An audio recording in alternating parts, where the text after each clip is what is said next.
Hey, everybody. Today we have a really exciting episode. Just letting you know how it's going to go today. We have two guests. The first guest is Sam Amick of The Athletic. We've had Sam on before, but this time he's in to discuss his recent article that he published on The Athletic talking about the Ben Simmons sweepstakes, if you want to call it that. Basically the state of the talks with the Kings and the Hawks and basically where things are at. He's got a lot of great reporting. Sam will be first up. After that, we'll have an ad break. Stick with us. After the ad break, we'll have Sixers Adam of RTRS, the rights to Ricky Sanchez, formerly Liberty Ballers. He'll talk to us about the Sixers salary cap situation and how that relates to the Tobias Harris. The Sixers trying to get off of Tobias Harris and sign James Harden somehow. And then after that, we're going to talk about the games this week. The Sixers having a 3-1 week and beating the Celtics and the Heat in a back-to-back. So enjoy this week's episode, and we hope you're doing good and be safe and be great, and we love you.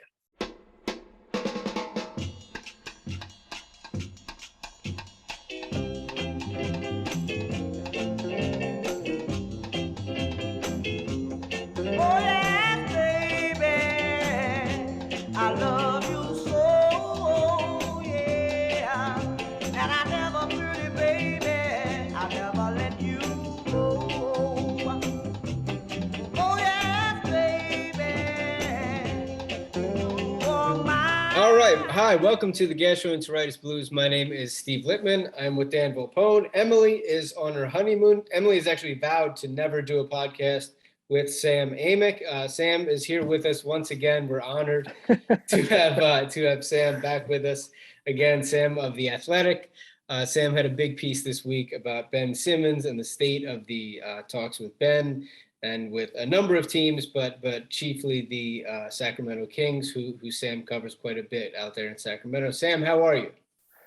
I thought I was doing great, guys. I don't know what I did to piss Emily off. Can't speak for Emily, yeah. But she's far away in Jamaica. She actually had to get as far away as humanly possible, even though we're doing this on Zoom. It's wild. That's a bad sign. My wife's name is Emily, so it's not the first time I've upset at Emily. Hey, so first I wanted to start with what's this time of year like for you? You're obviously very plugged in on all the trade stuff, but okay, you say you have a wife, her name is Emily. Is your phone on you all the time right now? And is the ringer on all the time? What's your life like around this time? We're recording, this is January 14th, the trade deadline is February 10th. Is your life nuts right now? You know what, to be honest, so it's changed. My favorite part about the role that I have at The Athletic is that rather than trying to uncover and kind of break every possible thing that might be out there, in which case, you would be working the phone all the time, when I was back at Sports Illustrated, USA Today, there were times, and even before that, AOL Fan House, when I tried to take a crack at that approach, and then you'd break a few things here and there, and obviously those are big wins, but that's when the phone never stops and you are just grinding.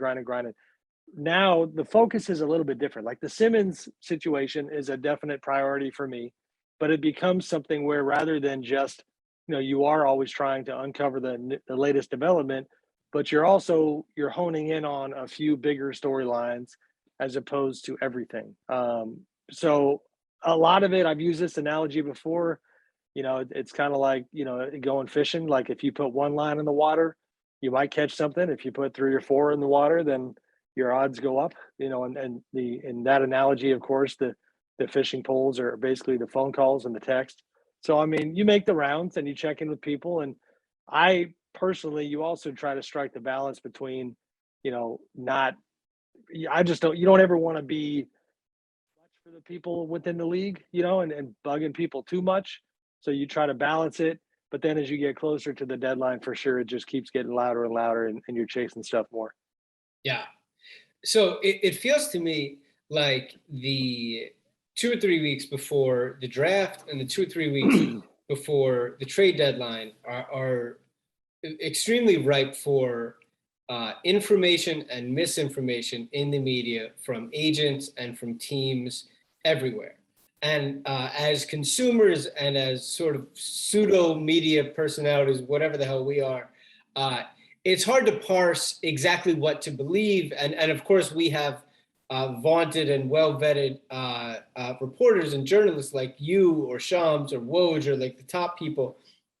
But as we get closer and as we've been dealing with the Simmons thing for a really long time, it's like we're trying to, and I'm sure you try to sift through, and we talked a little bit last time about like how you sift through who's telling you something to gain leverage and who's telling you something because it's legit and because this is a piece of information that you can actually publish in good faith.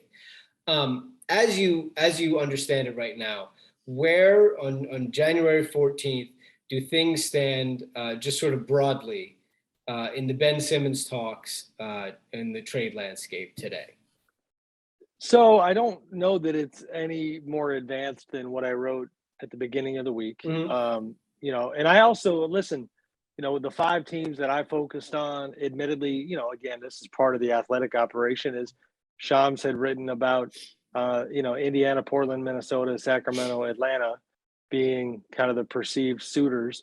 But then even in my column, in passing, I mentioned why a certain Lakers deal wouldn't happen.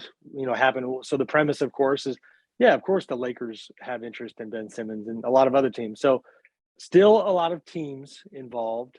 The Tobias Harris thing, of course, is a major development. Admittedly, I wrote that column and I was about to turn it in. And this is just kind of the reporter side and kind of lifestyle. Is like I sent it in, it was about to publish, and then I somehow hadn't noticed that the Tobias thing had been said, I think on SportsCenter or something like that by Mark Spears of ESPN previously. So you end up kind of, part of the satisfaction of this job is getting something new, right? So then you're kind of going, oh, damn it, Mark, good job, buddy. But nonetheless, that thing of that news, is obviously a big deal. I mean, it's just crazy to think about the idea that that the Sixers and Daryl Morey are now having conversations that involve roughly, is it 80 million combined in salary? Just about. Yeah. Yeah, I mean that's the cap's 114. We're talking about 2/3 of the cap. It's a little bit more of that. So he's unbelievable. Oh my god. Yeah. Well, but here's where I will defend Daryl is like it's only unbelievable I think the debate, of course, now is going to continue to be, and people are going to be, it's real divisive, but do you applaud the stubbornness to get something better this summer and basically, wave the white flag on this season, which Joel Embiid, I'm sure, would not like to hear that? Or do you just say, we take something less? But the Tobias thing certainly is a byproduct of Daryl. I think last time we talked, guys, it was after I'd reported that he wanted a top 30 player. Well, clearly there is not a top 30 player available to him right now. And so in the absence of that, it just becomes, okay, I'll take your guy who is top 50 or top 60, but then you're going to do one more favor for me. And it's going to be taking, Tobias's contract. And I do see the logic in it, even if it's a pretty bold stance to take. Yeah. Another thing that you mentioned that, like, I think in our talks on this podcast, it always seems like hypothetically possible, but I don't think anyone had ever said that this was a thing that was happening, is that there are some teams out there that are a little bit uneasy about Ben Simmons' contract right now because of, the last time he was on the court, it wasn't necessarily pretty, and he's, currently not playing. Says that there's a mental aspect to it. You mentioned that a lot of teams think that his on-court confidence is actually a separate issue entirely, and he has a lot of years left on this max deal. That being said, since part of the issue is this uncertainty, and that has been worse, like you said, he hasn't played, he hasn't even spoken. Is there concern from the Sixers end, or even concern from other teams end that could be amplified about this going into the summer and the uncertainty just getting bigger and bigger surrounding Ben? Yeah, I think so. That's where I think it's a bit of a staring contest because, and this was not just one team. It's like that idea, I tried to humanize the front office guys in this particular story because we all know that unless you are Mitch Kupchak had a long run with the Lakers, or, I'm trying to think of other examples. I mean, RC Buford in San Antonio. And if you're people like that, you don't really go to bed at night worrying about your job security. But most executives do. And most executives have a pretty short runway. So, for the sake of the exercise and because it's in my backyard, let's say you are Monty McNair, the Kings GM, who's in his second year and took a major leap going from an assistant GM role in Houston to this GM job. And in terms of kind of, risk reward calculus, you are now contemplating going all in this trade for a guy in Ben Simmons that if he comes to town and he's just not the guy you thought he was, and it doesn't go well, then that contract that you thought was a good thing is suddenly an albatross, and your career is shot. At least in that market. And I think that kind of calculus applies to quite a few teams on the list. So that part I found interesting, and it's also super understandable. Now, I do think in terms of like asking somebody, like I asked somebody, does it bother you that he hasn't spoken publicly? Does that just make it harder to take a pulse? And, you guys will not be stunned to hear this, that there's some people close to it who say, listen, if you're real serious, there's probably a back channel way to get a sense about Ben's state of mind, if it makes you sleep better at night. So that's kind of the reality of the NBA. But yeah, I think those concerns, we've been looking at it the whole time, mainly because this is what the Sixers want people to think and how to frame it, of like, well, of course we're asking for a ton. You get this guy who's 25 years old under your control for a long time, but this guy continues to come with a lot of question marks. It's funny you mentioned like the back channel ways, because in our talking we've kind of said it's similar from the Sixers in, you mentioned this and it's been mentioned a lot of places where it's like, and it's not really a secret, Daryl wants James Harden again, and it's like we're like, well, he better be pretty sure that James Harden would want to leave Brooklyn, and the only way he could be pretty, like, I sleep better thinking that Daryl is probably out there tampering if he's really serious about this. No, it's fair. I mean, there's times when it doesn't go the way some of these people. I mean, shoot, even Daryl. I'm trying to think back to the end of his Houston tenure. I think he thought that that step one was going to be go to Philly, and then step two was going to be get James Harden. And then the Rockets didn't cooperate with that, and depending on who you believe, Tillman Fertitta might have had something to say about that, where it was, no, I'm not going to have this guy's goodbye present be, the franchise centerpiece. So you can always, you do your intel, you try to make sure that you're being told the right things, but, these guys miss the mark like everyone else. But you're right, there are still people who for sure think that Daryl is basically, it's not that he's being disingenuous, he's just putting the market price at, at a certain level because he is comfortable potentially going to the summertime. Even if I will say, and I can't tell you exactly why, but to the question of, is the deal going to go down before the deadline? Like, for whatever reason, the mood among every team I've talked to is that the answer is probably yes, that something will probably happen before the deadline. Now, I haven't heard that from the Sixers, and so that's when you would believe it. But, we'll have to wait and see. So you mentioned the Tobias Harris thing, that you had this, and then it was echoed by a number of the more reputable, not more reputable than you, but just more reputable than certainly us, people out there saying that it's pretty real that the Sixers are now making inroads to essentially tie Harris to Simmons in a trade. As you mentioned, it's a ton of salary, and it would be a lot of moving parts, I would imagine. Now, my question, I look at this and I think, why is this happening? Now, is it A, Daryl Morey pivoting, given the trade landscape, given that no true star is available? Is it B, making an effort to somehow clear cap space?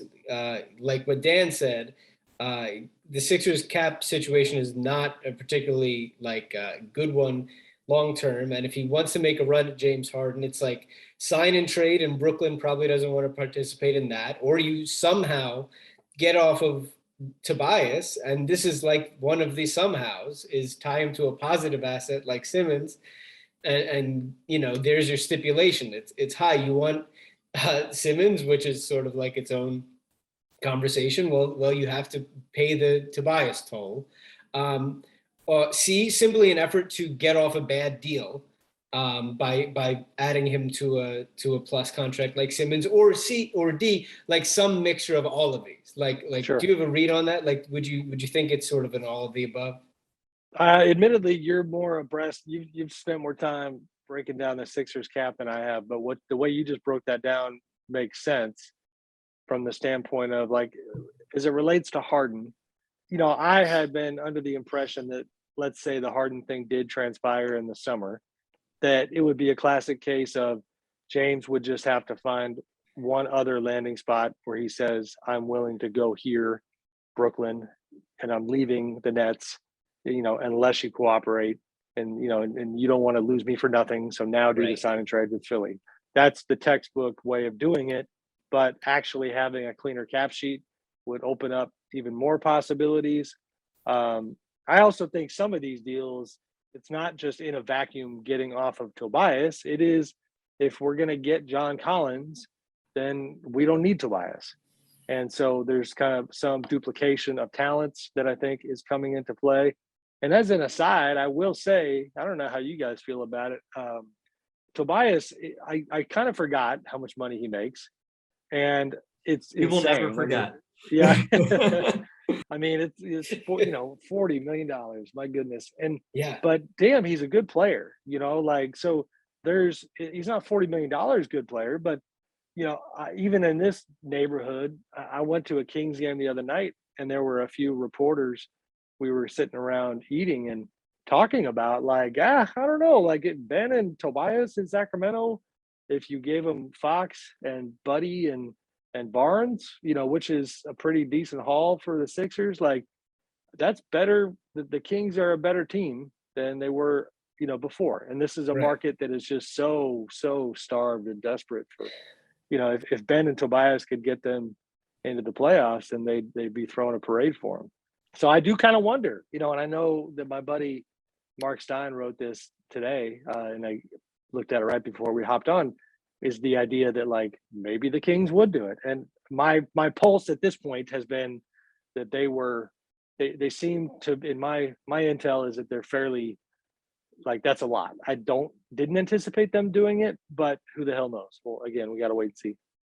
So kind of follow up on something you mentioned earlier with the way it's usually done with the sign-in trades, whereas, like, maybe the Sixers don't need to make the trade now if they wanted a Harden later, is that Harden says, I want to leave Brooklyn. I'd like to go to Philly. Can you facilitate that?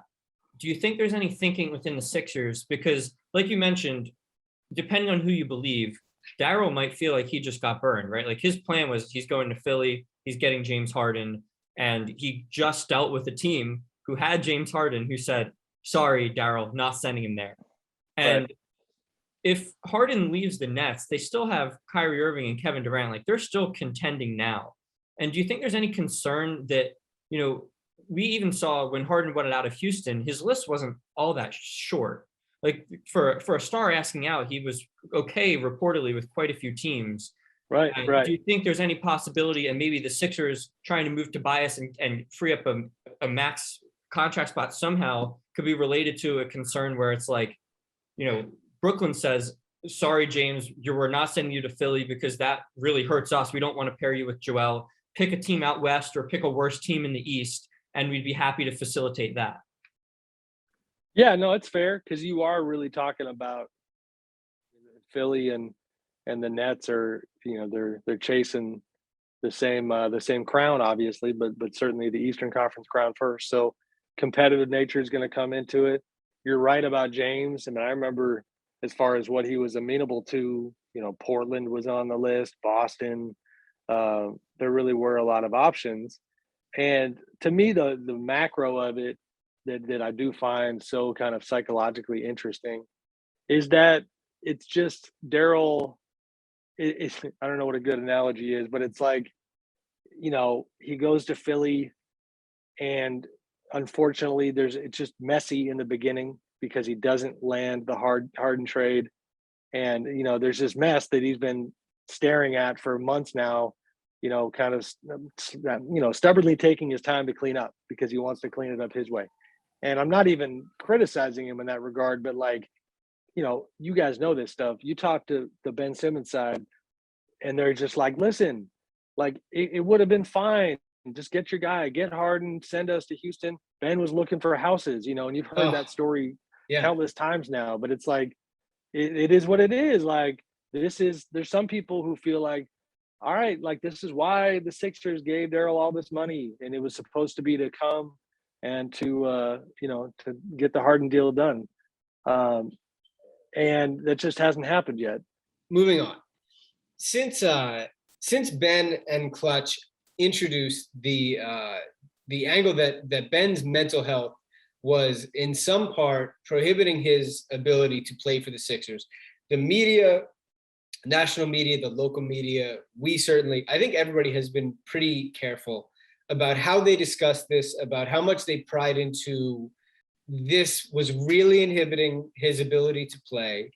There was some questions as to how much the Sixers could actually fine him because of this angle that was brought up, and him being out with mental health difficulties. And the Sixers were trying to get more information at one point that there became a bit of a conversation about that, like what are they actually entitled to be privy to, and that sort of conversation happened. Now, I'm going to read an excerpt from your piece. Now you said, in terms of Simmons' eventual availability with the new team, the message has been sent that he would be ready to play after a few weeks of intensified conditioning and court action.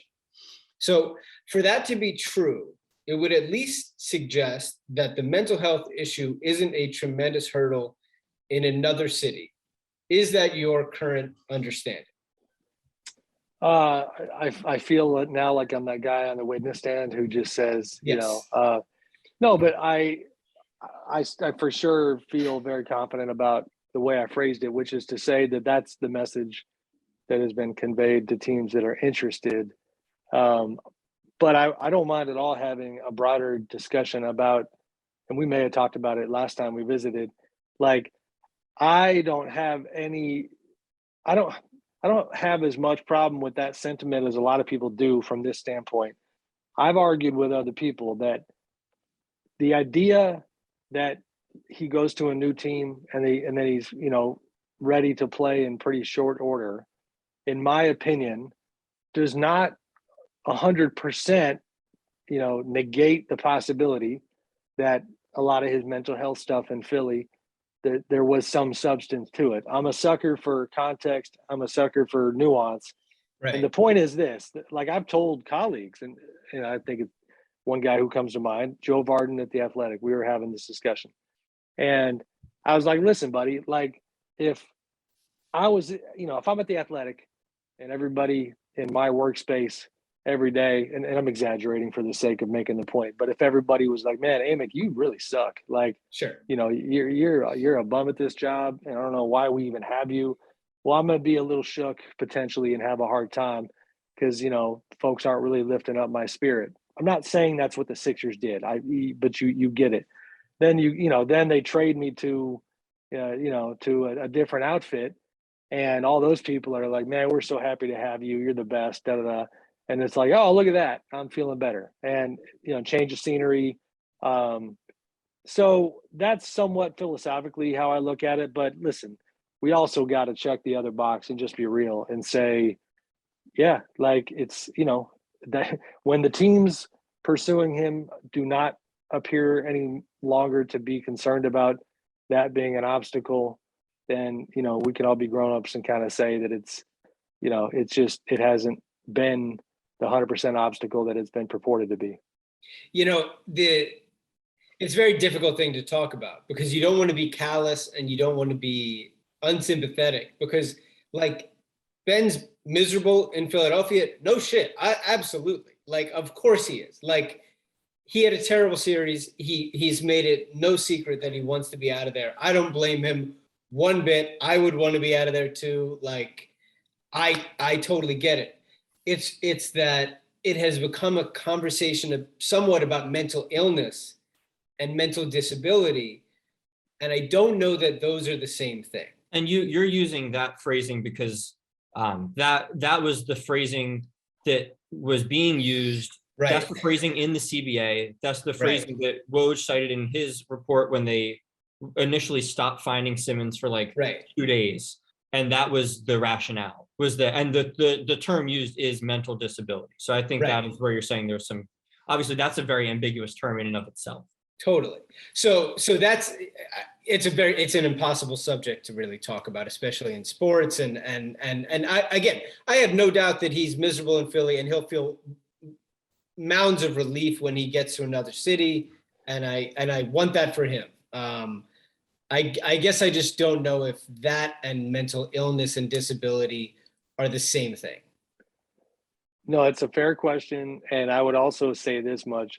Our jobs, a lot of times with sensitive topics like this, are often made easier if some of the people who are in a position to really weigh in on the matter decide to speak out.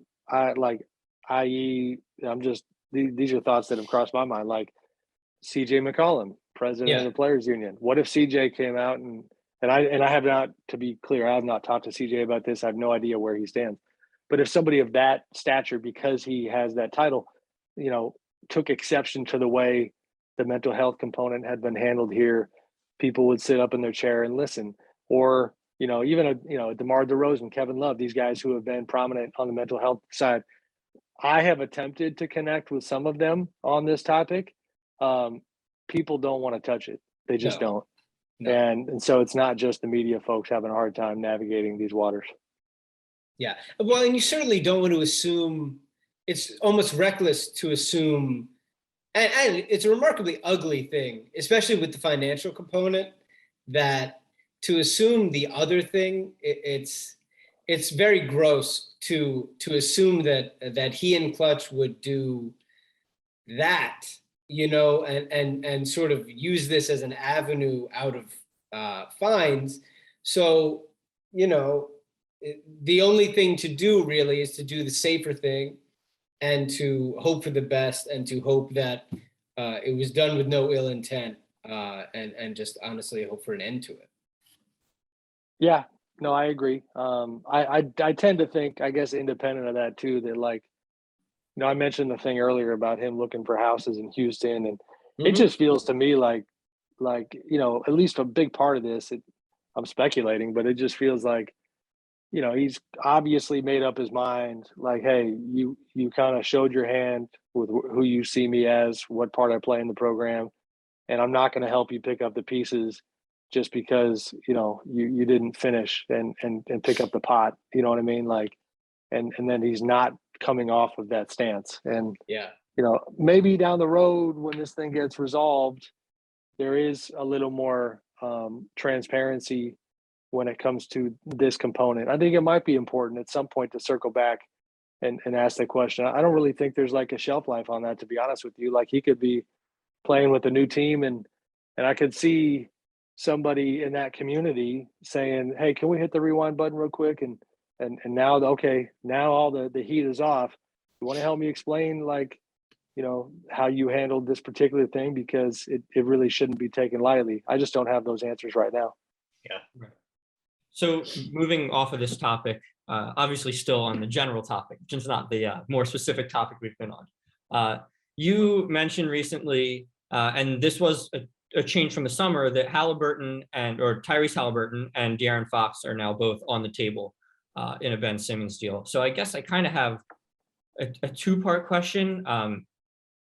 One is, it seems like the Sixers prefer Halliburton. We certainly prefer Halliburton.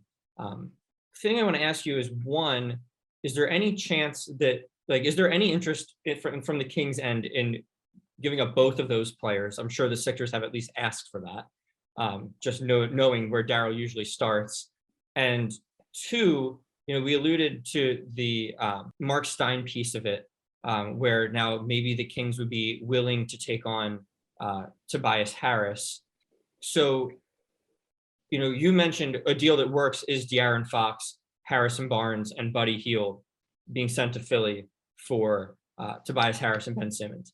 Another deal that works would be Barnes, Hield, Tristan Thompson, and Tyrese Halliburton for Simmons and Harris. So do you get the sense that, do the Kings prefer to keep Halliburton? Is it, you can either get, Halliburton or we'll take Tobias, but, if we're taking Tobias, we're keeping Halliburton. Is there any chance there's both? Like, what are the mixing and matching look like here in terms of possibilities? It's a great question. I wish I had more clarity. I don't. But I do find it interesting. I mean, the last I heard on the Sacramento side in regards to the Tobias component was, the expression, the way it was put to me was that the Sixers were trying to win the trade 100-1. And so you guys can certainly understand that general concept. The Fox thing, and this does relate to your question, the Fox thing is a trip because I assume, did you guys see Chris Haynes' piece today? Yeah, I was going to follow up with that. Were there some momentum there? Yeah. The phrasing, actually. Right. Well, it was actually a good piece by Chris, and it was funny because I was sitting with him baseline at the game when he kind of caught De'Aaron for a quick second, and then they connected later. So I kind of, saw him working in real time to try to get De'Aaron's views. But for De'Aaron to make a choice publicly to identify himself as a scorer versus a playmaker, I thought was really interesting.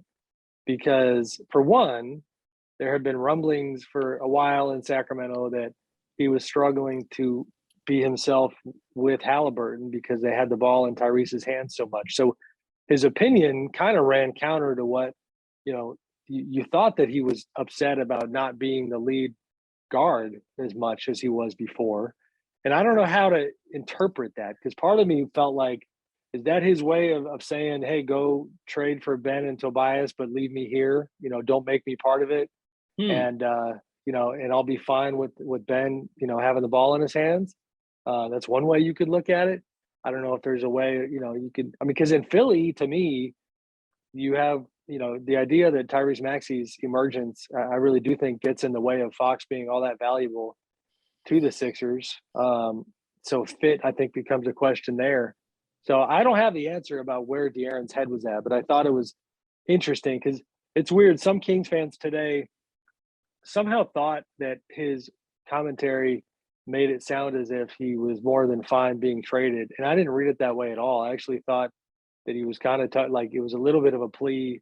Like, I get it. We aren't very good. I'm not playing very well, but I built a life here, and didn't sound like a guy who was trying to get out of town, in my opinion. So, we're always trying to play the part of mind reader, and I don't know exactly what he meant, but I think the Fox part of this is pretty interesting. And another thing that really jumped out at me, possibly, not necessarily in terms of what's realistic, but just in terms of kind of surprisingness, was the Minnesota aspect to all of this in your piece from earlier in the week, where basically they're kind of just waiting to see what happens with Ben, and they're not going to put themselves in a position to not get him until they don't have him, until he's sent somewhere else. And for them, if you're the Sixers, the two guys you really want are the two guys they're not going to give in Towns and Edwards, which means you could either piece together some like solid guys and a bunch of picks, or D'Angelo Russell and a bunch of picks. Do you get the sense that there's any interest in that for the Sixers in terms of, let's get a bunch of picks and we'll try to make a trade this summer, and that's still, maybe Russell will help us a bit this year. I mean, he is having a pretty good year. What do you think that is being perceived as in Philly? Because, it kind of seems like the players, it seems like the Sixers would prefer players to picks.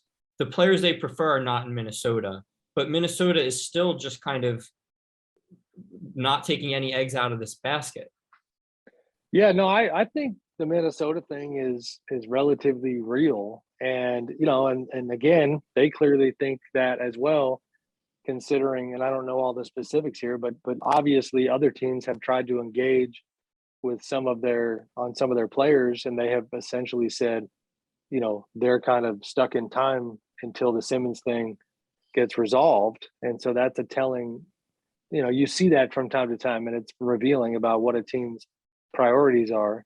The Russell thing, I have gotten some sense that there is, I don't know if you call it mild interest, or like there's a, some background work type stuff that has been done on Russell in Philly, to the degree where you would say, all right, they're at least kind of vetting it out. You know what I mean?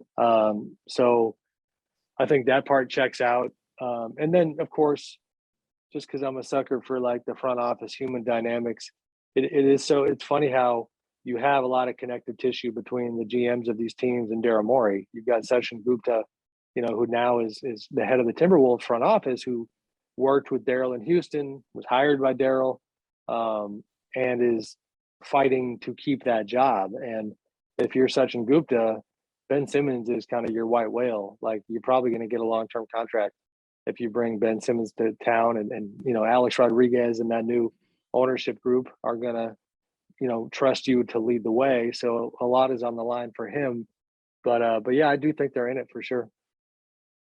We've only got a few more for you here. I want to check in about Atlanta. They've had some increased interest, it sounds like, over the last few weeks. They've had a very disappointing first half of the season now. John Collins has been a little more expressive about his displeasure over there, and there was a recent report that basically everybody except for Trae Young and Clint Capella, who I think cannot be traded because of when he signed his extension, is up for grabs. Collins, I think, would be a great fit. We've talked about him next to Embiid, but of course Harris would be a tough fit in the lineup there. What if any read on what talks have been like there between Philly and Atlanta of late? I mean, somewhat similar, I think, to Sacramento in regards to Tobias. I don't think the major difference being, if the Kings are considering Tobias, and I don't have clarity. Like I said earlier, Mark Stein indicated that they might. I don't think the Hawks are. I don't, even with losing John Collins, the Hawks financially, for one, are already in a tricky spot. I think they're $2 million under the luxury tax. Yeah. And that's just a tough bill to pay when you're under 500 and not playing well. So I think their interest is only in Ben Simmons, and the Collins thing is very real. I just don't know how they get, how they advance the talks once the Tobias thing comes in. But they, the other kind of layer to that I find interesting is that, again, on the front office side, Travis Schlenk comes from the Warriors, and was part of the front office that drafted Steph Curry and Klay Thompson, and he went back that far with them. And I think he's kind of learning the hard way with Trae Young that, like, you need your Klay Thompson and or your Draymond Green. I think Ben would probably be more of the Draymond in this, kind of parallel. But like, defensively, the Hawks are terrible right now, and Trae is obviously not a strong defender. So here, he's out here putting up MVP type numbers, and it doesn't really matter because of how bad they are on the other end. Do you get any sense that like a 3-team trade is possible with regards to the Tobias aspect? Like, I know it would be a lot, but for example, if it were a similar framework between this, let's use the Kings, right? Like the Sixers and Kings, where it's, we still want Halliburton and, maybe Harrison Barnes, and maybe, okay, you're not going to take on Tobias, but then we want you to pay the picks to, say, Oklahoma City, and they can take on Tobias. Basically, they can absorb him into the cap right now. And they would just have to send some assets back in order to make that trade work. And the Sixers could say, all right, Sacramento, you pay that price for us. You pay the pick price. Is there any interest from Sacramento to include extra picks, or even from doesn't have to be a specific team, but like anyone around the league to include extra picks? take Tobias for these 2 more years after this year on that huge contract in order to just get some picks back? I mean, if there is, OKC, of course, is kind of become the, I was going to say dumping ground. That sounds so terrible. But, Way station, yeah. Yeah, way station. There we go. Clearinghouse. That they come to mind, of course. But as far as like specific interest on Tobias, we kind of hit on it earlier. Like, I like his game. He's a good player, but it's just once you get to that number, it just there's a certain threshold. There's something about that 4, man. Once you get that 4 in front of your salary, then teams are hands off. I mean, this was not exactly surprising, but I had the note in the story the other day about how Philly doesn't have any interest in taking back Russell Westbrook. And I don't know, like if he was at 35, maybe 33, but it's like you start talking 44, 47, like, so with Tobias, I mean, if I don't see the Kings in particular having the appetite to pay that kind of a freight to play a part in a 3-team deal. And so far, I have not heard anything about 3-team scenarios, but you know how it is. I mean, these execs are always trying to brainstorm and think outside the box. So I wouldn't be stunned if something like that ended up developing. Sam, was there anything in your digging with the Simmons piece that hit the cutting room floor and for any reason didn't make it in that you'd like to share with us? It's a good question. I admire the ask because just us buddies talking here, just us chopping it up. It's a good question. Did I leave anything on the floor? I don't think so. I mean, I've kind of enjoyed. It wasn't really intentional, but it's like I had, one early piece after media day, that had the Ben Simmons perspective. Why he didn't appreciate the Sixers kind of commentary on media day, and enjoyed writing that, which obviously was deeply reported on that side. Yes. And then it was a follow-up comment about once every 4 or 5 weeks is kind of been the cadence. And, so then it was the Sixers perspective with, here's how Daryl Morey sees it. And then this time it was, here's how the other teams see it. So, again, it wasn't by design. I shouldn't admit that part, but I've kind of had fun looking at this story and this situation from all angles. I mean, maybe I don't have the bandwidth to do, this is what the Sixers fans think. That's just not my style. No, we've got that covered. You have to worry about you have that covered. But now I think the next shoe to drop is just going to be the micro developments in terms of there's momentum over here, there's momentum over there. But I'm dying to see it. And I still, like, if you ask me, am I going to be stunned if he's still there after the trade deadline? Like, I'm really not. I don't underestimate Daryl's ability, especially if he is just waiting on James or Damian or maybe even Bradley Beal. It would not stun me to see him push this thing to the summer. So you mentioned, obviously it's not 100% going to happen. It wouldn't even be surprising if it didn't happen, by February 10th. But you said you would lean that way, that there seems to be some sentiment from non-Sixers teams that, they think this is going to get done by the deadline. Do you get the sense that it's possible that this might not happen on February 10th, in the sense that this could happen, if it happens before the deadline, this could happen next week, this could happen on February 3rd, February 6th? Or do you think even if Daryl gets an offer where he says, okay, you know what, in the back of my mind, I know this is enough that I'm not going to take this into the summer. He says, well, I think it'll still be here and I want to take this to the very, very last second. Like, do you think we're definitely looking at, whatever hour, is it 3:00? 3:00, yeah. 3:00 Eastern, February 10th. That's when the trade's going to happen? Or do you think it actually might happen before? I would probably lean towards saying it would be at the very last second because, based on the information we have now, like if there was a deal that had been talked about a little bit that I thought, all right, if he can get that one, then he's going to call it a day. And again, I'll go back to, let's say Lillard for now, because James is just not available. But let's say they were engaged with Portland on Damian. Well, they're not. My belief is they're engaged with Portland on CJ and on other stuff to make Damian happy. So, if something like that is, they had kind of flirted with it and had a chance to get that done, then maybe it gets done on February 1st or whatever. But I don't think so. I think whatever's in front of them, they're going to then say, all right, there's no harm in waiting this thing out and seeing if something better comes along. I mean, who knows? The other side, of course, doesn't want to get completely hamstrung. They could put parameters on it like, Sure. we'll do this, but, you got to give us an answer by tomorrow because we got other business to do.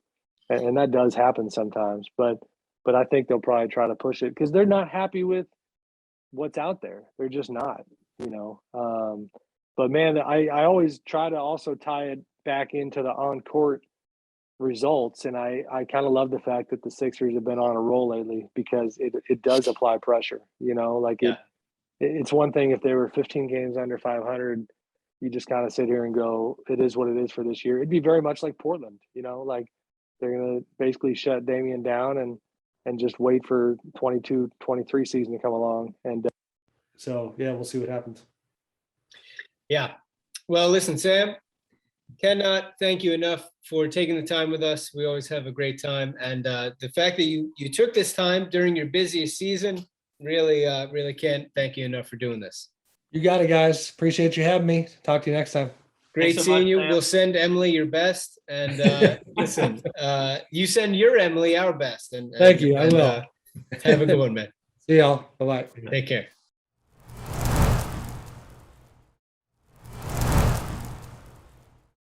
All right, so we're back. We just talked to Sam Amick of The Athletic, and now we have Adam Aaronson, Sixers Adam, formerly of Liberty Ballers, now on the Rice to Ricky Sanchez podcast, writing interesting things over there. And also probably the most cap savvy person we have on Sixers Twitter. So we're here with Adam to talk some cap because we talked about this with Sam. Mark Stein had a report saying that, well, it was reported the Sixers want to attach Tobias in the Ben trade and get off of that contract. Mark Stein reported that might be realistic with the Kings. And so we're here with Adam to kind of talk what that looks like. Is there a path to max space? James Harden has been out there as a guy the Sixers have their hopes for this summer. Adam, first of all, how are you? And then we'll get into that. I'm great. Thank you for having me. Yeah, so the path to max cap space is difficult, but it is there. The main thing is you would have to be taking back mostly expiring contracts if you're trading Ben and Tobias. And so the reason I say it's difficult is because it would be hard to kind of strike a balance between getting these expiring contracts that allow you to enter the cap space game next offseason, while also improving the team in the current. So it's possible if you can find, the right package of draft picks and expiring contracts for, Ben and Tobias, who I think make, close to $70 million combined. So, it's possible, but it definitely will be difficult. And do you see as part of that, and the Kings were mentioned, and the Kings seem like, and you can tell me if I'm thinking about this wrong, but they seem like the best case scenario if the Sixers are able to get off of Tobias, and you could get a guy like Halliburton who's making like $4.5 million next year and would be, a key player to keep that cap down. Yeah. When you first talked to me about the idea of max cap space, the Kings were the first team that jumped to mind just because they have quite a few big contracts. Like if we're talking about expirings, they have, 20 million between, I think, Marvin Bagley and Tristan Thompson. Harrison Barnes, I think, has another year, but he makes a lot and it would be good salary filler and also makes sense as a Tobias replacement. So yeah, I think the Kings, if the Sixers are really trying to get off of Tobias, can they get off of Tobias and get someone as valuable as Halliburton? I don't know. That'll be, up to the Kings, of course, but it's an interesting spot they're in. And I do think, if they can figure out some way to get off of Tobias in the Simmons trade, if I had to guess who that team will be, I would guess Sacramento. And so before I let Steve ask a question here, I want to ask you something real quick. So in that case, right, I agree with you, right? Like, is it really realistic to say that, you know, you're going to get Halliburton and get off of Tobias in the same deal? What I wonder is, if you're the Sixers, just in your opinion here, if that framework is feasible, but the Kings say, well, we want 2 first-round picks and like Matisse or something like that, like real value in young players and draft picks.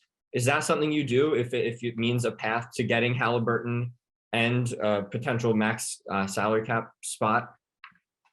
Yeah, I think it would be. I've long been notably critical of the Tobias Harris contract, as I think, you know, that's not exactly an unpopular thing these days to talk about the overpay. But yeah, I would do that.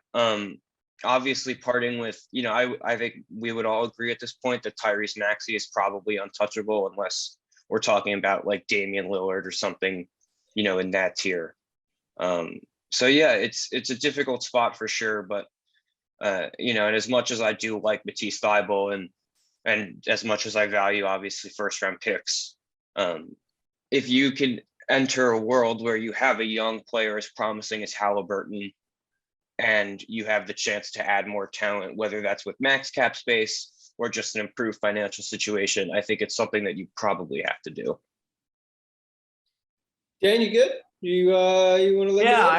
I just like everything we This talked about made me think of more. Adam, hello, you look well. I thank you.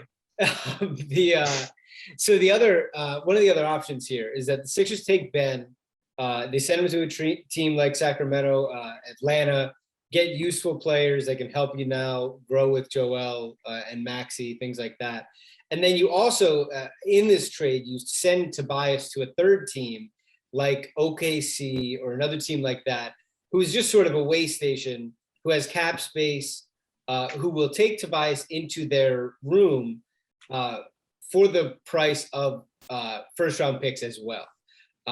Now, the hope would be that when you trade Ben, maybe you get a first round pick with those players, or the Sixers have to include their own first round picks with Tobias to this OKC or other team with space. Now, do you have any idea how many picks would have to go to that other team with Tobias? Like what the cost of doing business would be for a team like OKC to take Tobias's deal? Like obviously we saw it with Horford for OKC to take Al, and the Sixers got Danny, and that was one 2025 first round pick. But you have any concept for what that would be like for Tobias? That's an interesting question. I think probably more than one first round pick, whether that means a first round pick plus some young player or 2 picks. I would guess, just considering how much money Tobias is on the books for. I mean, he's, I think, the 13th highest paid player in the league, and it's close to $80 million over 2 years after this one. Right. Which is not quite the 13th best player in the league. Hot take. You know what? I think I would agray with you. It's knocking on the door though. Yeah. Yeah, he's so He's close. 14. Yeah. So I definitely think that that's a viable path. Right. I think OKC is probably the most realistic. As we've seen, they will do just about anything to add first round picks. And I think they already have almost enough cap space to do it on their own. I'm looking at the tradenba.com numbers, and they have OKC at $34 million in cap space, and Tobias makes 36. So that definitely seems doable. So yeah, I think that's conceivable. My guess is, you know, maybe it's Thybulle and a first round pick. Maybe it's 2 first round picks where one of them is, you know, protected to some extent. Yeah. I just think probably it's got to be more than just a traditional, like, oh, here's a draft pick, just because of how much Tobias is getting paid. But I do think that that is a path that they should be exploring. The thing here would be that, like, you know, to me, it was always like the Sixers aren't just going to dump Tobias for zero, like just salary dump him to OKC to get him off their books, because as frustrating as he is for us to watch, like he does generally help them, and they don't just want to salary dump the guy. So in this scenario, the Sixers will have had to get a 4 who helps them now in the Ben deal, and then pivot to sending Tobias elsewhere. Because if they get like a John Collins or a Harrison Barnes, Tobias is no longer a useful player basically at all, and the cap numbers is what it is. So would that be a read on it as well? It's like the Ben deal yields a player who would take Tobias's positional spot and his shot profile basically, and they now see it worth their while to get rid of his salary and his place in the lineup. Yeah, absolutely. And I think especially given the emergence of Maxey, you don't necessarily have to focus on a guard, even though I think everybody would prefer, you get this all-star level guard. I'm not sure that trade target actually exists realistically. So yeah, whether it would be Collins or Barnes or someone else, like you said, part of the issue with the way the Sixers roster is constructed is that if you trade Ben and one of those guys is the main piece back and you still have Tobias, there becomes a little redundancy there. And, like, for example, if you were to get Harrison Barnes, all of a sudden in Barnes and Harris, you have two very similar players who stop ball movement. And, they're both good players, but they share a lot of weaknesses that become difficult to kind of make them coexist. Sure. So yeah, I think, if you're trading Ben and you can get, someone like Collins, someone like Barnes, or some other guy that we're not thinking of that, can log minutes at the 4, I think getting off of Tobias makes even more sense. So, all this talk about clearing the space for max contract, it's been reported a lot that, and it doesn't need to be reported really. I could tell you right now, knowing nothing, knowing no one in the league, that Daryl wants James Harden this summer. Yeah. Not super high probability, I would say, unless Daryl is doing some fantastic tampering and knows something we don't. Bradley Beal seems like he just wants to fight for that 8 seed forever. I don't really see him doing something besides resigning, although, he's probably the next target up if something happens. Assuming that you can't get one of these guys that you want to max with this max space, what do you do with that flexibility you've created? Are you signing like a bunch of, maybe not similar type players, but basically like the first JJ Redick contract with like the 1 year, 23 million, like overpay for a guy who you want to sign to a 1 year deal and get a few of those who are helpful? Or do you take a shot on someone? Is there someone else out there I'm missing? Like, what do you think about what you do this summer as like a plan C? Just from like quickly scanning a list of free agents on Spotrac.com, like Zach LaVine obviously would make some sense. I would imagine that he's going to stay in Chicago. It seems like that situation is quite good for him now. So I would, like you said, I would probably be focused on shorter term deals. Back when the Sixers had all this cap space from, Jimmy Butler going to Miami and they used it all on Al Horford, at the time it was like, okay, I guess Horford makes some sense, which obviously it didn't. But the path I preferred was just like adding a bunch of quality contributors on short-term deals, whether that was like, I think someone I wanted back then was Bojan Bogdanovic, which I think would have made sense. Bringing JJ Redick back into the fold would have made sense, obviously. So it's a difficult spot to be in, but I would lean towards, shorter term, high value role players where you're not necessarily getting someone who's going to give you 25 a game, but you can get some, considerably helpful pieces around Embiid and whoever else is on the roster at that point. Just watching the situation with the trade deadline coming up, preference-wise, would you rather get off of Tobias in this scenario with the Ben trade, or keep Tobias on the roster and his cap figure on the roster and get, say, like 2 extra Kings picks out of that Sacramento trade? Like, if you had it one way or the other, you get off the Tobias deal February 10th, or you get 2 extra Kings picks. I lean towards taking the picks or, additional assets or whatever it is. Though I think you could probably make a good argument that there's more value, just like generally speaking, in a vacuum in terms of getting off of Tobias's contract. I think given the timeline that they're in and the fact that, like, as much as Tobias annoys a lot of us, like, he obviously is a good player. Like, you're better off having him on the team than not having him on the team if you want to win games. So I think given, the fact that like, look, Embiid is 27, he's about to turn 28, and, obviously he has this injury history and who knows how long his prime is going to last. I think given that, I would probably want to get more assets, whether those are picks that I can flip or additional players or whatever the case may be. Maybe it saves you from having to move someone like Thibault, however that turns out. I think that's the path I would lean towards. And when you're looking at, we've talked a lot about the Kings. I think they're just kind of the easiest example to make, especially if you want to get off of Tobias. But another team that's been, reportedly, and even I wasn't there, but apparently Brian Windhorst did a Spaces, and Mike Chiodo says that Windhorst says that everything from the Hawks is basically on the table right now. Obviously, besides Trae Young and Clint Capella, which is what's been reported, that they're basically offering their whole team. I think John Collins is exciting. I think John Collins is exciting next to Joel Embiid, not so exciting next to Tobias Harris. Do you feel, when we talk about the balance of like, kind of off of Steve's last question of like, would you rather get extra assets or get off to Tobias? Does that calculus change for you in a non-Kings trade, where it's like, in the Kings trade, you have that really small Halliburton deal where you're getting a really good player for not a lot of money, whereas John Collins is in Tobias's position basically as a 4, and is not on a minimum contract. He's making $25 million. Does that change how you see the urgency to get off of Tobias if it's not the Kings? Yeah, it does to an extent, for sure.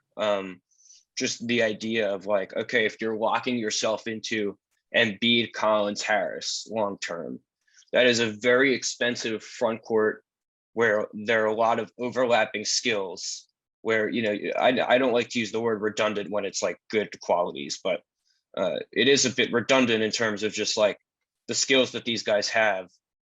So yes, I would say that does alter my perspective on that a little bit. In terms of Ben trade, first of all, I would like to ask you, how essential do you find it? We talk about this a lot. How essential do you find it that the Sixers do the Ben deal in February, like right now? Like, we're pretty on the record that, first of all, as human beings living life every day, make it happen. Yeah. Hey, Daryl, not my fucking job to find the trade. It's more your job. Get creative, do what you got to do, make it happen. But also, just realistically, as like somebody who watches a lot of basketball and pays attention, like, I think that the idea that Ben can continue to sit out his age 25 season and somehow be the belle of the ball on the trade deadline, or in the summertime, and just get traded for an A1 star is like not going to happen. I don't think it's going to happen, and I think that Daryl has been smart and prudent in waiting the amount that he waited, and I think that now's the time, and it's panning out for him, and he should not stay at the table too long. Do you agree with that, or do you think that waiting past this deadline is smart as well? Well, first of all, I certainly agree from the human perspective. Sure. I would like, even like beyond what the Sixers get back, I would like nothing more than for them to trade Ben Simmons, so we can talk about the trade and then we can go back to strictly talking about basketball. But I do think, and listen, if Daryl Morey knows that he has a real chance at, whether it's James Harden or Dame Lillard or Bradley Beal or one of these awesome players, and they have like actual evidence that that's realistic, then I understand. But it's hard to believe that that is going to be the case, which leads me to say, like, again, like I was saying a few minutes ago, you have Joel Embiid. This is the second year in a row he's playing he's legitimately at an MVP caliber level of play, right? And he's 27 and he's about to be 28. And we all know the injury history and we all know how fragile the whole situation can be. I would not want to punt on a year of his career, especially a year of his prime. And that doesn't mean you trade Ben for a bunch of expirings that don't mean anything, that aren't going to help you win just for the sake of doing it. And I agree with what you said before. I think it's been prudent that Daryl has waited and been more, methodical than emotional in all of this, because it would be easy to just, trade Ben away for a bad package just to get the situation over with. So that's basically where I stand. It's definitely a tough spot to be in. I don't envy Daryl, but yeah, that's generally where I stand. For some of the packages that we've talked about, like even forget the Tobias of it all, because I think that is still, we agree that that's like a pretty clear positive. How do you feel about, and this is something I've advocated for a lot, just kind of the idea that, obviously the Ben trade is not the last trade you're ever allowed to make. And I think some of these guys who have been reported have some trade value on their own, right? Especially even compared to a Ben Simmons who may be having just gone a full season without playing basketball, and the concerns that come with that from other teams. To me, when you see a Lillard, possibly become available, and all of these guys on their own are probably long shots, but when you add them up, maybe someone becomes available, maybe there's a good shot at that, and that's something Daryl sees. How much do you see value in, from the perspective of Portland, from the perspective of Washington for Bradley Beal, or even the Nets in a sign and trade, from guys like John Collins, from guys like Tyrese Halliburton versus, a Ben Simmons who maybe has not played basketball in a while? That's an interesting question. I think Ben probably still holds the most value just in terms of like from an asset perspective, just because everybody knows all the shit we talk about Ben Simmons, but like obviously he's a very good player. The defense, he's for my money the best perimeter defensive player in the league, or at least was last year. We know the passing, the rebounding, pushing the pace, et cetera, et cetera. So I think if you're a team that knows that you're going to get, a version of him that actually, cares versus the one that's with the Sixers right now, if you're getting a Ben Simmons that actually is going to play, then, to me, that's an extremely valuable asset. At the same time, Halliburton is one of the better, rookie contract guys in the league, and players that good for that cheap almost never become available. So if you were to say, I think Halliburton is a more valuable asset than Ben, I wouldn't necessarily argue with you. I think it's pretty close. And Collins is very valuable too. He's, yes, he just got paid. I think he starts at like 23 million and it goes up over the next 4 years. I want to say 4 or 5 years. I forget the exact numbers of that contract, but yeah, he is at 23 this year. And yeah, that goes to, if you're talking about a trade in the summer, that's 23 and a half of the new league year. Right. Thank you. Yeah, exactly. So, even like that is a lot of money, but he's a good enough player that's, a fine contract. Like he is getting paid appropriately. Collins is a really good player. I think would make a ton of sense for the Sixers as a centerpiece if they can move Tobias. And I think he fits in well on most teams. He's obviously an incredible athlete. He can roll and he's become a much better shooter. He doesn't shoot a ton, but he makes it when he shoots it quite often. I think he's at roughly 40% this year. So all three of them are legitimately valuable assets. And I think, like you said, once they make the Ben trade, they are allowed to then make other moves based on what happens there, right? They can trade Ben for some, let's say some sort of John Collins centered package, and find out this season that Embiid, Collins, and Harris don't necessarily work together. We're going to have to move one of these guys. Obviously, you wouldn't move Embiid, but you get what I mean. So that's kind of where I stand there. It's definitely difficult to imagine, follow-up trades to trades that haven't even happened yet, and that we don't know whether or not they're actually real.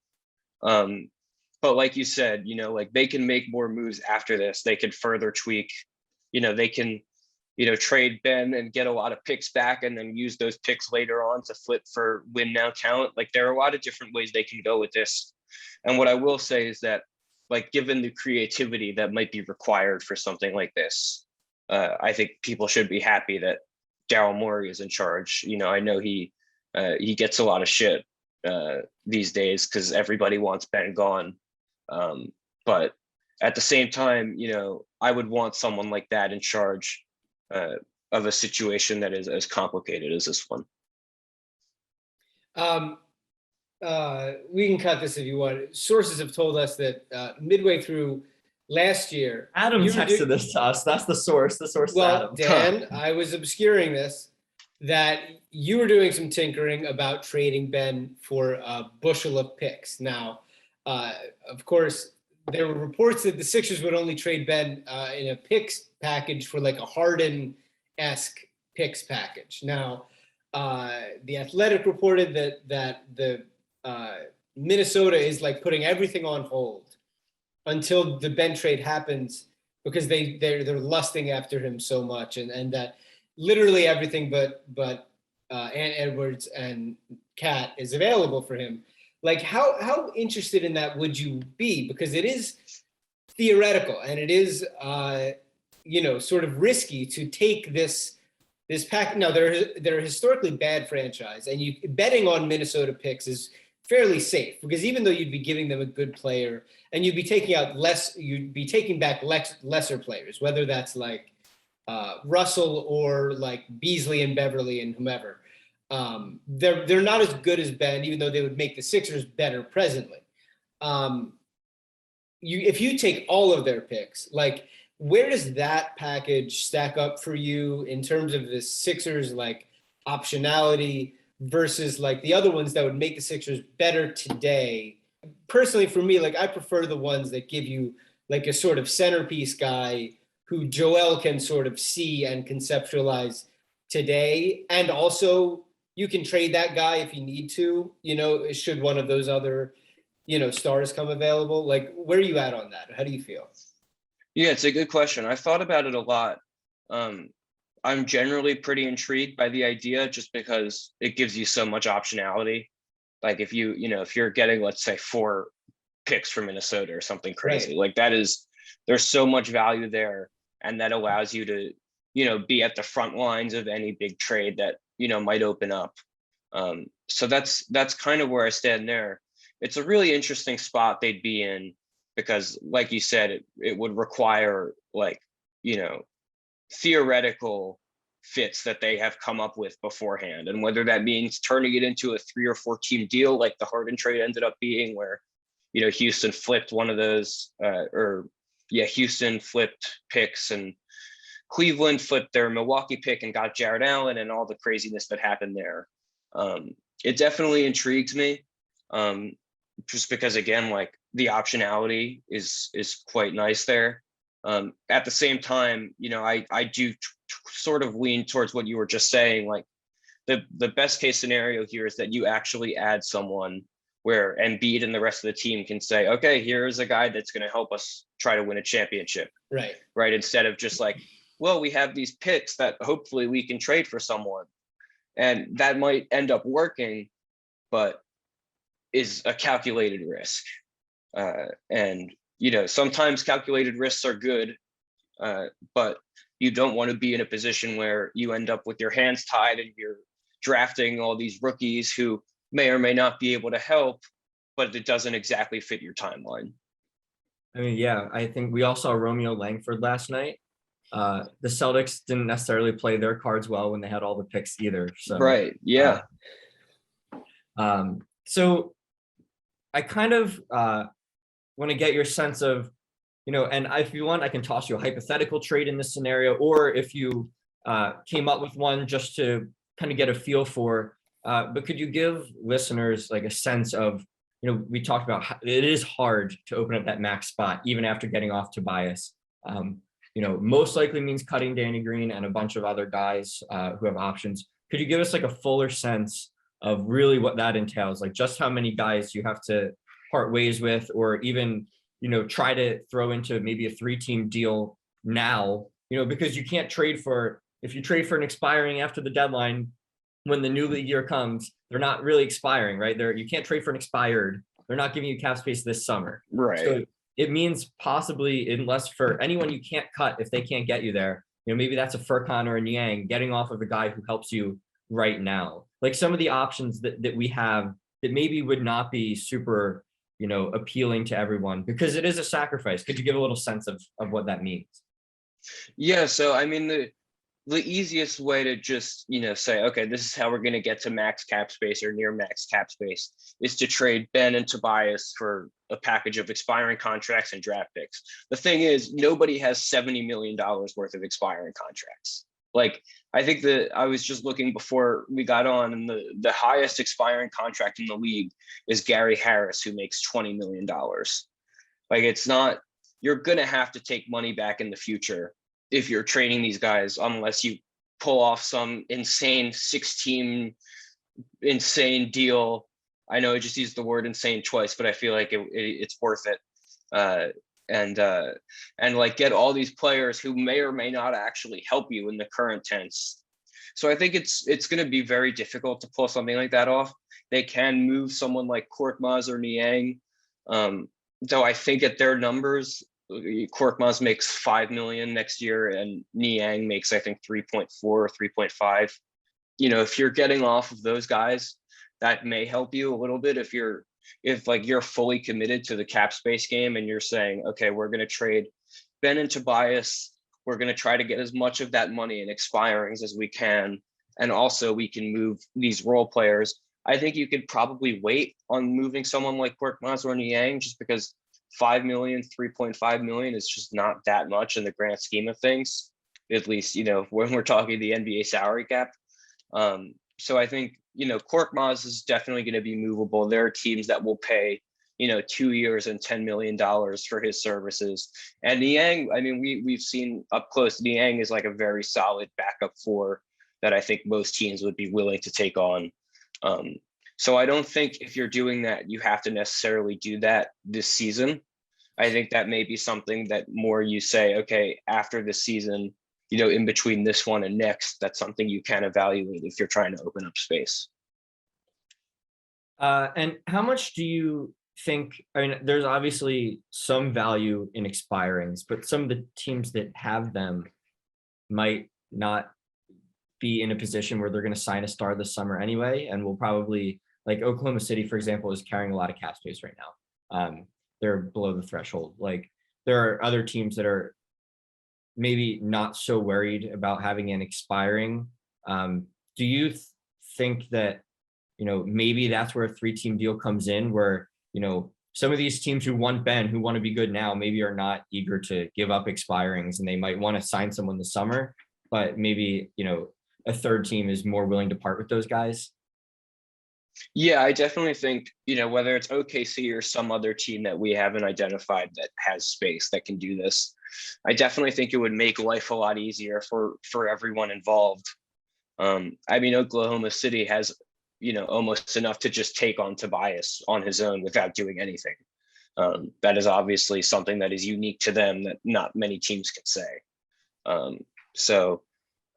You know, as far as what to do there, I do think if you add a third team or maybe even a fourth team, it may be easier to, you know, check off the objectives that they're trying to get done here. Even if it's obviously it's harder to get 4 teams, you know, mutually, you know, beneficial on a trade. But I think that might be the best route here. And Adam, last question from me. I don't know if Steve has anything else. Just a general, you know, we ran through a lot of things that have been reported that we've been thinking of. I know you're always thinking outside the box. Anything that you've come up with as a possibility that might be a little weird that hasn't really been talked about that you think could work?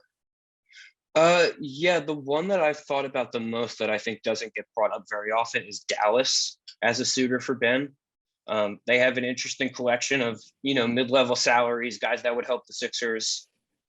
Like you could think of Jalen Brunson as kind of a young piece that they have that would obviously Philly knows him well, would be quite valuable.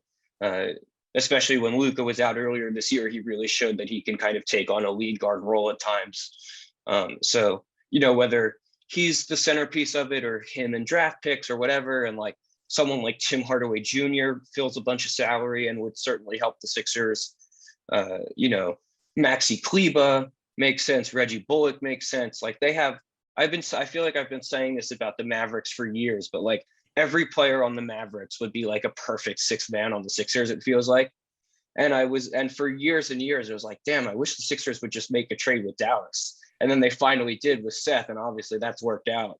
So yeah, that in terms of outside the box, that's the one that I've thought of the most that I think could make some sense. You know, Dallas, they've been fine this year if they say, you know, we want to push more chips in. We want to go Luka, Simmons, Porzingis. That's certainly like a very fascinating, you know, trio. And between Luka and Ben, you'd have great passing, and Porzingis and Ben would make sense as kind of a 4 or 5 who could play together without Luka. So that's one that I've thought of as I go crazy trying to come up with what this stupid trade is going to look like. So yeah, in terms of outside the box, Dallas is probably the best one that comes to mind for me. Finally, what's your gut telling you? Does this hell end in February? I really hope so. If I had to guess, I would say that they move him at pretty close to the deadline. I am not confident in that whatsoever. Sure. So pump the brakes on celebrating just yet. Yeah. Like I was saying before, it's just hard to imagine essentially punting on Embiid's age 27 season where he's in year 2 of playing like an MVP caliber guy. I think at some point you just have to bite the bullet. Yeah, man. Well, listen, thank you so much for doing this. We love your work. Read it whenever it drops.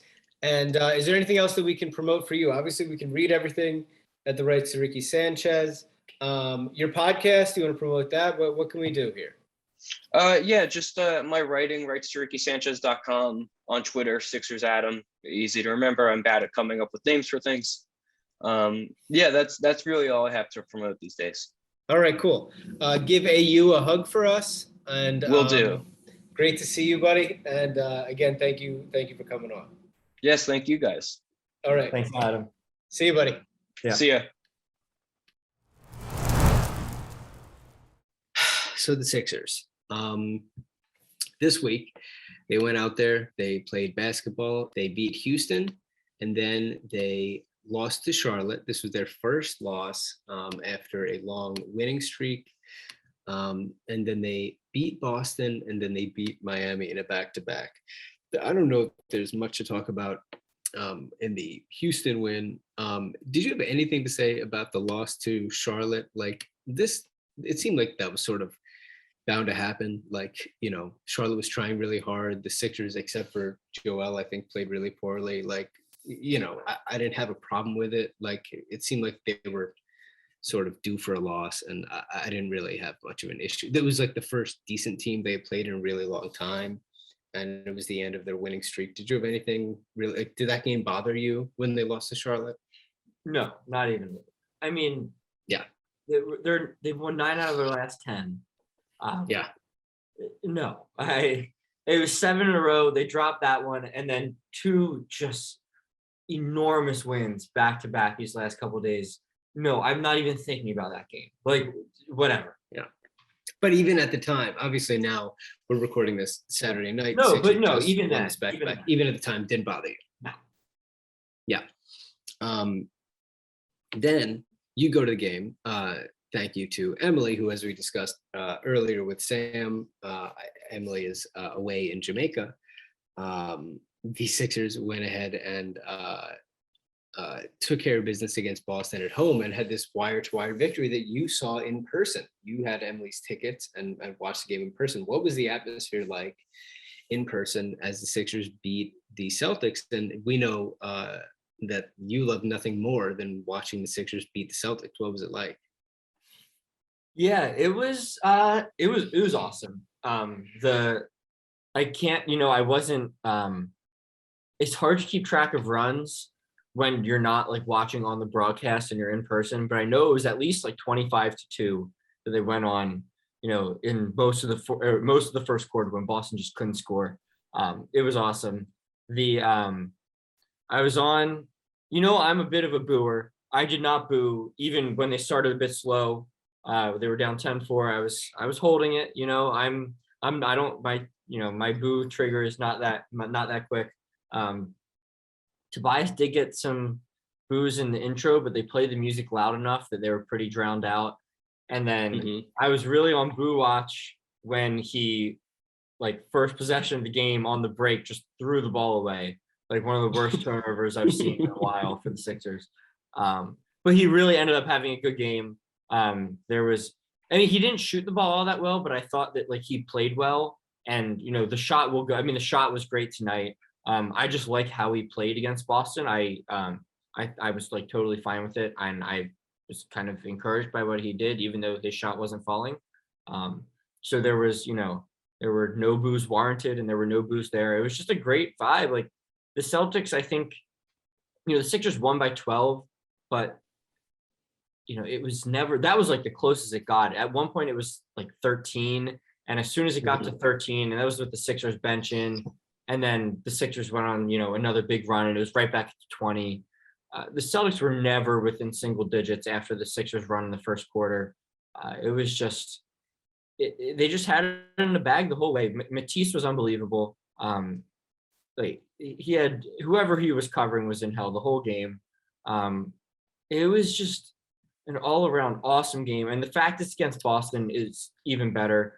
It almost like, obviously, like, this is going to sound silly. I obviously hate that we lost so many like heartbreaking games and an awful series to Boston when Joel was younger. Like, would obviously prefer to win those. But I love that he now, because of that, really hates Boston. And I feel like when I watch Joel play and when I hear Joel talk, even on a game where, Boston is 500 and really underperforming, and, they're really haven't had the Sixers number like they used to in a long time. Joel is still so excited for that game and still so, dominant in those games and so focused in those games. Like it's, a big, like you're playing the Warriors in a regular season game, like it's a big prove something regular season game. That's what any Celtics game seems to be to him, which is how it feels to me, just as someone who hates the Celtics and always has. And so it's so nice seeing that energy and that, level of hatred for Boston and for the Celtics that I feel from our star guy. And it was just all around awesome game. So glad I was there. Couple extracurricular things I want to ask you about. One, were there any cheers from Sixers fans for hopeful trade target Jaylen Brown? Did you hear any of that? None. And he had a pretty bad game. Like he didn't give him, he had 21 points. He also had like 25, I think it was 25, 2, 1, 0, and 0. It was not a good game for him. It was like everything he's not good at, he was like especially bad at in that game against Boston. He lost Matisse like as soon as the game started for a wide open dunk off a pass from Joel, which is like, that's like a real criticism of Jaylen Brown. And it's one I've had for a while. Now I would immediately trade for him, but it's just like a thing he does where he just falls asleep like 2 or 3 times a game on defense. At least when I see him, which is, obviously whenever the Sixers play him and then a couple extra games, I always feel like he's doing that. But no, there was nothing like the Lillard thing where people were cheering for Jaylen Brown. I think, and it makes sense. I think we're at the point where the trade deadline's coming up and it's clear he's not a realistic target at this point. And also he's not at Lillard's level or particularly close. And he's on a rival currently. So no, it makes sense. We didn't see any of that, but no, there was none of that. Did you enjoy Matisse getting in a dust up with former Sixer Josh Richardson? I did. Josh Richardson got a surprising amount of boos. Like I get the Horford boos. I was booing Horford, obviously, and I was on Twitter during the game, and his sister was annoying me, and I was at the game. But the Horford boos. That was my third one. Yeah, well, it was about Anna Horford really going through it on Twitter. She was really going through it. We can get into that if you want. But Josh got a lot of boos. And I don't know if they were loud enough to like come through on the broadcast, but they were definitely, audible from where I was sitting. And, I didn't enjoy Josh's time here at all. Like I really do not like him as a basketball player, and I'm really glad he's not a Sixer. But as a guy, I thought he was fine. I thought he was like an awful fit here, and that wasn't really his fault. Like he was just traded here. He only played a year here. I didn't think he did anything particularly upsetting with his time here. I like Al was like, besides the contract and all of that, and his family being annoying, and him taking like, shots at the Sixers all the time, like. He also just like was kind of lame. Like I always think back to like Furkan's game winner against Portland to put the Sixers at like 6-0 to start the year, and everyone went out and like celebrated as the team together. And Al said he was DNP old, And it's like, dude, you're like 32. Like, you're not that old. It's like, yeah, I'd boo the hell out of that guy. But I didn't really get the Josh Richardson stuff, but he definitely got them. Yeah, and the Towns fight when Horford didn't even cross half court. Al Horford after the game, so Jay King, who I think is a Celtics writer, tweeted Al Horford back in Philadelphia introduced to booze. Josh Horford, who I imagine is a relative of Al's, quote tweeted that and wrote about Philadelphia poverty franchise, and Al Horford liked it on Twitter, and that is still in his likes. So Al does not like Philadelphia, and It's crazy that he left a poverty franchise to a franchise he's now proud to be with, who is under 500. So yeah, that's all the best tough to do. So then And the Sixers. I will say, the Celtics, I should take that back. That loss put the Sixers, or that loss against the Sixers put the Celtics under 500. They beat the Bulls tonight to get back to 500, which is good for the Sixers. The Sixers are getting pretty close to top of the East right now. They're, only a couple games and a half back. So it's an exciting time. Thank you, Al. So after that, Sixers have back-to-back against the Heat, which just seemed like a schedule loss, honestly, because Matisse didn't play after Schroeder pushed him in the back as he was dunking, which was a dirty play. Even if it was a light push, you don't push somebody while they're dunking in the back on a fast break. Danny Green continues to be out with some hip soreness. Shake Milton's out. Doc Rivers says we won't see him for a long time. He's probably going to play pretty soon because of that.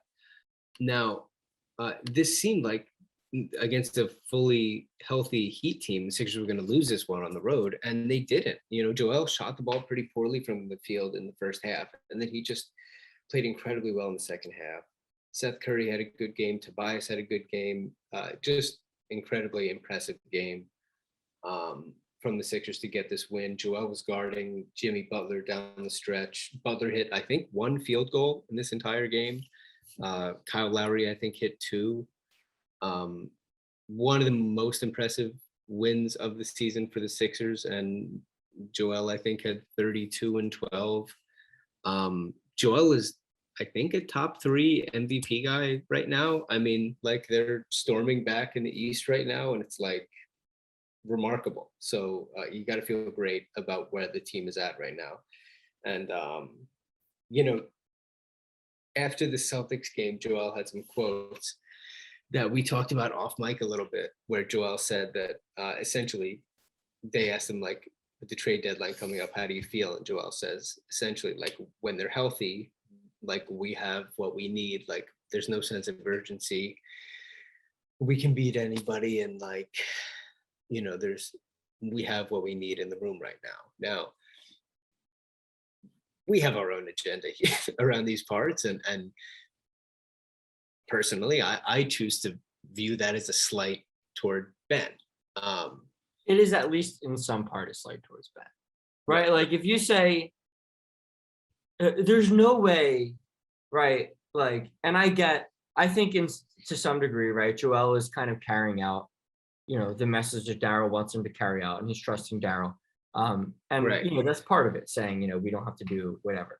Joel obviously prefers if they get a guy, right? Like, without a doubt. And because that's, by the way, the opposite reaction would be Joel to say, like, there's a guy sitting at home right now who we could trade. We're obviously playing short a deck or short a hand, and I'd really like Daryl to make a trade. Now, Joel is choosing not to say that, and he's being a very good soldier by doing that. But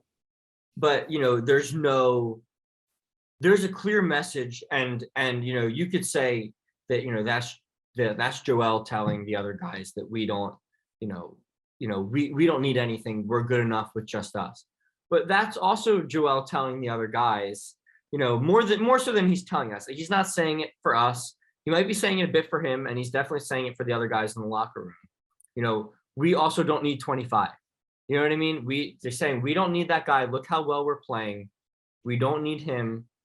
I'm not trying to trade any of you guys either, is part of it, but we don't need him. And we've seen that, we talked about this, before we talked with Adam a little bit unrecorded, but Joel's leadership has taken a big step forward, and that's been talked about a lot, and he's been a lot more vocal. A lot of things he says are, and I'm not gonna say, and I'm not saying he's taking shots at Ben for the sake of taking shots at Ben, although I would like to think he is. I'm not saying he is. I would love it if he were. I'm not saying that he is, though. What I'm saying is that's clearly something hanging over the locker room. And a lot of things Joel says seem geared towards that. And I think back towards the Maxey night when he says, that's how you respond to criticism. I told you to take threes and you took threes. I love that. I mean, these are clear shots at, like, maybe not shots, but these are clear, these are clear things that would not apply to Ben, right? That, like, responding well to criticism, taking threes when your teammates want you and your coaches want you to take threes. These are things that clearly don't apply to Ben. We have everyone we need. Well, who's the one person not here?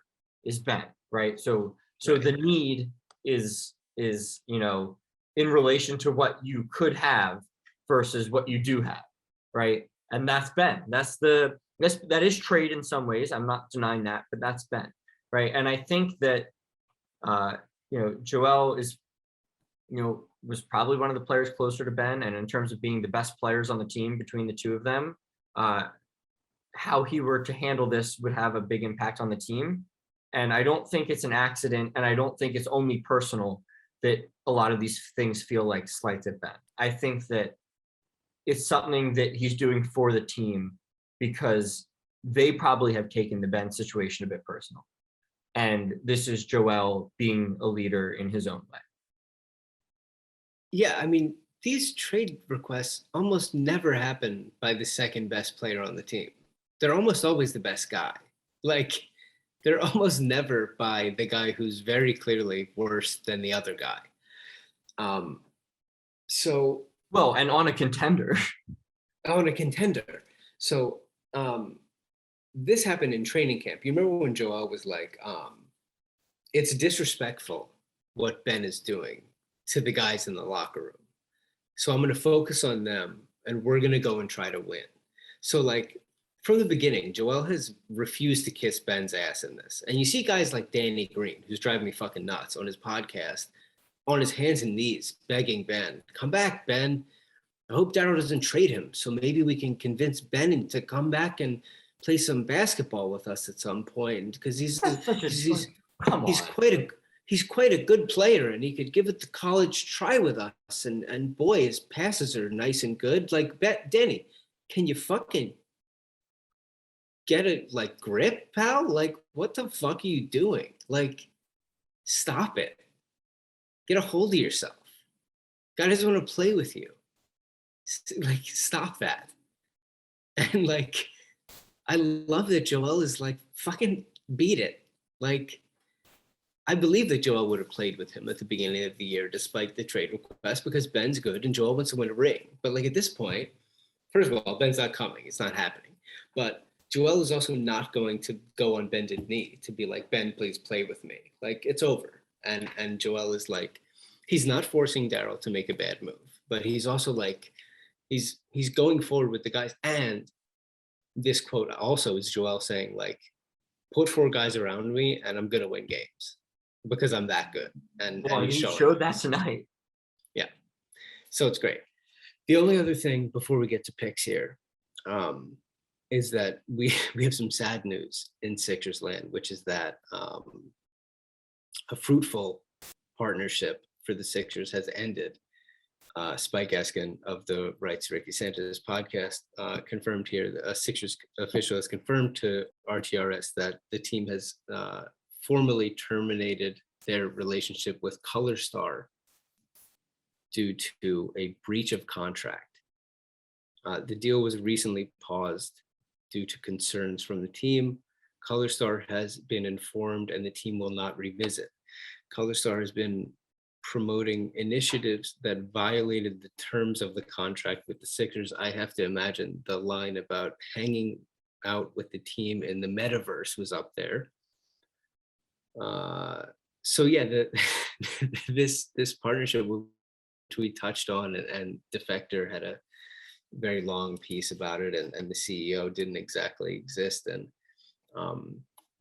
you know, I wonder if somewhere in the terms of the agreement, the issue came up that the company didn't exactly exist. Maybe that was a hiccup.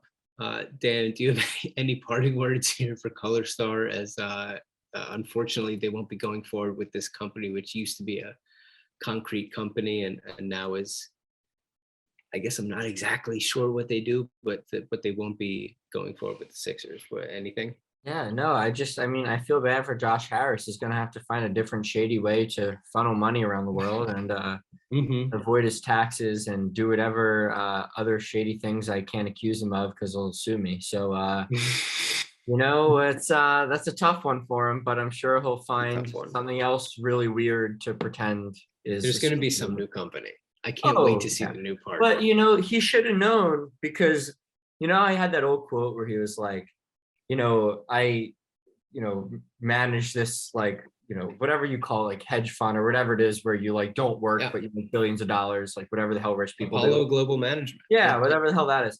And, you know, he was like, oh, I do that and no one cares about anything I do. But then I'm with the Sixers and people, you know, like pick at everything. Is like, all right, well, find some way else to funnel your shady business because, you know, we're whoever you partner with, we're going to look into. That's just how we are. So like bad call from the beginning, find something else. There's no way the new partner is going to be like DiGiorno. It's going to be some other weird company that we've never heard of. We're going to go on to DiGiorno, the thing that comes to mind. I don't know. We're going to go on to the picks for the week. We're going to call in Celebrity Shot here from Drew. Drew, we're going to invite you in here to make some picks for the week of games.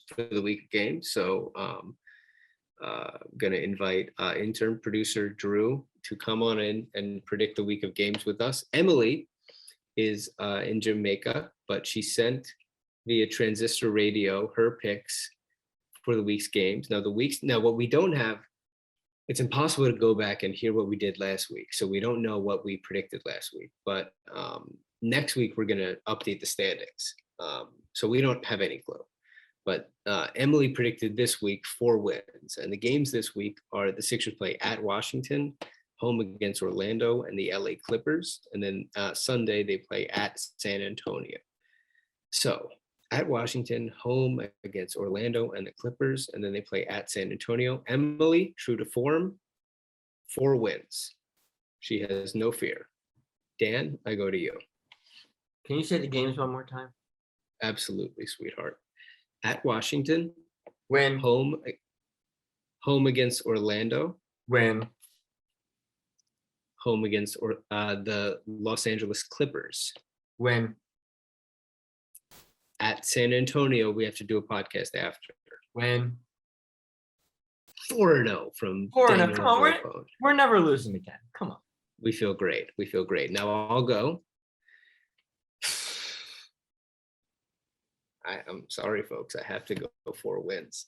Now, Drew, what rides on you here, my friend, is do you ruin the vibes of this here podcast? Ooh. I mean, I would say they go 3-1. Oh my God. Who are they losing to? I think they're going to lose to the Wizards in Washington. That kind of makes sense. I get that. I think Kyle Kuzma, ever since that tweet, is going to unleash killing people, chaos against us. Drop like at least. Which tweet? About how we do tax the rich? Which tweet? Oh no, the 80 mil. That how are you gonna the 80 mil. He did tweet about how you can't move 80 mil. Okay.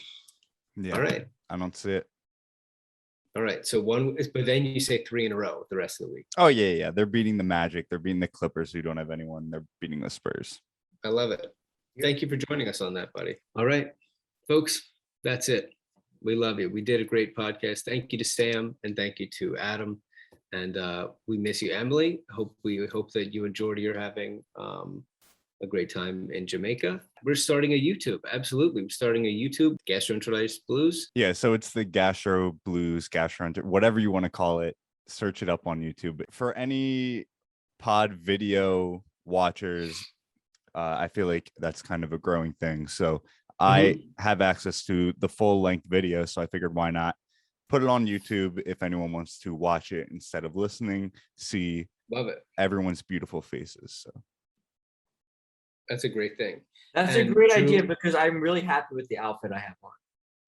Dan has a brand new outfit that he's debuting on this podcast. That's right.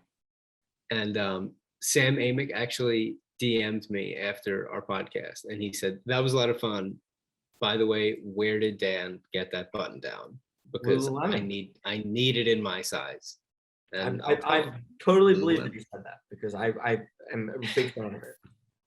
This is a fun episode. Sixers keep winning. Trade Ben Simmons.